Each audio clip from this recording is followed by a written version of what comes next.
గదిలో పెట్టి కొడితే పిల్లైనా పులిలా ఎదురు తిరుగుతుందంటారు. హిందూ సమాజం పులి లాంటిది. మీద వాలే ఈగల్ని తోలుకుంటూ ఆటితో యుద్ధం చేసేటటువంటిది కాదు. అందుకని తన దోవనది పోతూ ఉంటుంది. కానీ క్రమంగా ఆ సమాజానికి దాని అస్తిత్వానికే ప్రమాదం సృష్టించే ప్రయత్నం ప్రారంభమైందన్నటువంటి నిజం తెలిసింది.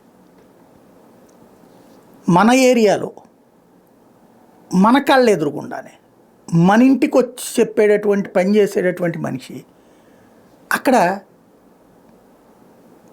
నువ్వు మా మతం మారితేనే నీకు ఆరోగ్యం బాగుంటుంది, నువ్వు మా మతం మారితేనే నీకు ఆర్థిక పరిస్థితి బాగుంటుంది.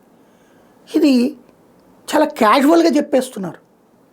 చివరికి చాలామంది ఇళ్లలో పని మనుషులుగా చేసేటటువంటి వాళ్ళు ఆ ఇళ్లల్లో ఉన్నటువంటి ప్రాబ్లమ్స్ని బేస్ చేసుకుని ఆ ఇళ్లల్లో ఉన్నటువంటి వాళ్ళని అడుగుతున్నారు, మీరు మతం మారనం, మా మతంలోకి వచ్చేస్తే మారిపోతుంది. మరి ఈ పనమ్మాయి బ్రతుకు మారలేదే, ఈ ఇంట్లో పనే కదా ఆమె చేస్తుంది.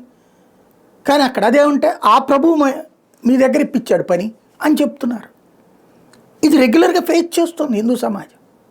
అట్లాగే గుళ్ళ దగ్గరికి వెళ్తే పడుతున్నటువంటి ఇబ్బంది తిప్పలో, ఇది ఎంత అయితేనే, ఇంత టిక్కెట్ అయితేనే నీకు పూజ, ఇంత టిక్కెట్ అయితేనే నీకు ప్రసాదం, ఏదే దాన్ని ఏంటారు చటార్, ఏంటిది అసలు హిందూ సమాజం ఫేస్ చేస్తుంది. అట్లాగే ఒక గుడి కట్టాలంటే ఆ గుడికి సంబంధించినటువంటి బోల్డ్ పర్మిషన్ లేకపోతే గుడి కూలగొట్టేస్తారు కూడా, విగ్రహాలు కూడా తీసుకెళ్ళిపోతారని చూస్తున్నాం. అదే ముందు ఒక 50 ఇళ్ళు ఉన్నటువంటి వీధిలో ఫస్ట్ ఇంట్లో ప్రార్థనలు పెట్టుకుంటారు, ఆ తర్వాత ఇంటి ముందు ప్రార్థన అంటారు, ప్రార్థన స్థలం అంటారు, ఆ తర్వాత ప్రార్థన మందిరం అవుతుంది, ఆ తర్వాత చర్చ అయిపోతుంది. అదే హిందువులు అట్లా పెట్టుకోవట్లేదే, ఐక్యత లేదే.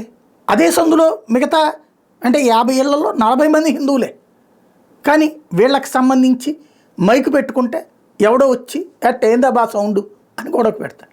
ఇక్కడ జరిగిపోతుంది. ఇది పల్లె ప్రాంతంలో కనబడుతుంది, బస్తీల్లో కనబడుతుంది. దీంట్లో ఏదన్నా చెప్తే హిందువులకు సంబంధించినటువంటి వాళ్ళని ఉన్మాదులుగా చూపించే ప్రయత్నం, లేదా పోలీసులు వీళ్ళనే పిలిచి వార్నింగ్ ఇస్తారు, ఏం నువ్వు వెట్ట చేస్తున్నావంట, నీకేంటి సంబంధం, వాళ్ళ ప్రార్థన చేసుకోండి నీకెందుకే అనేది. ఇది ప్రత్యక్షంగా కనబడుతుంది. అందువల్లనే ప్రజల్లో చైతన్యం వచ్చింది. హిందూ శంకారావంలో సొంత డబ్బులు పెట్టుకుని అన్ని లక్షల మంది, సరే ఒకళ్ళు 2 లక్షలు చెప్పచ్చు, ఒకళ్ళు 3 లక్షలు చెప్పచ్చు, ఒకళ్ళు 5 లక్షలు చెప్పచ్చు. నాకు కనబడింది ఏంటంటే, సరే నేను వెళ్ళేటప్పుడు చెప్పాను నిన్ననే, గుంటూరు దగ్గర నుంచి బయలుదేరి వెళ్తే ఆ టోల్ గేట్ దగ్గర నుంచి అక్కడికి ప్యాక్ అయిపోయినటువంటిది, గన్నవరం దగ్గర ఏది రామవరప్పాడు దగ్గర నుంచి కంప్లీట్ రోడ్ అంతా ఇదే నిండిపోయింది. అదే సందర్భంలో పోనీ రిటర్న్లో కూడా చూస్తే, రిటర్న్లో అంటే ఇప్పుడు గన్నవరం దగ్గర నుంచి ఆ కేసరపల్లి ఆ సభా ప్రాంగణం దాకా రోడ్డు అంతా నిండిపోయింది, వెహికల్ రావాలన్న ఇబ్బంది అయిపోయినట్టు పెడుతుంది. అంటే జనం ఆ రేంజ్లో వచ్చారు, సొంత డబ్బులు పెట్టుకుని వచ్చారు. ఇంకోటి ఏ పవన్ కళ్యాణ్, చిరంజీవో, జగన్మోహన్ రెడ్డో, చంద్రబాబు, లోకేషో ఇట్లా కాదు, అక్కడ సభలో ఉపన్యాసం ఇచ్చింది స్వామీజీల ఉపన్యాసం, వినమ్రంగా విన్నారు, స్పందించారు, చివరిదాకా కూడా కూర్చున్నారు, మాటలకి స్పందించారు.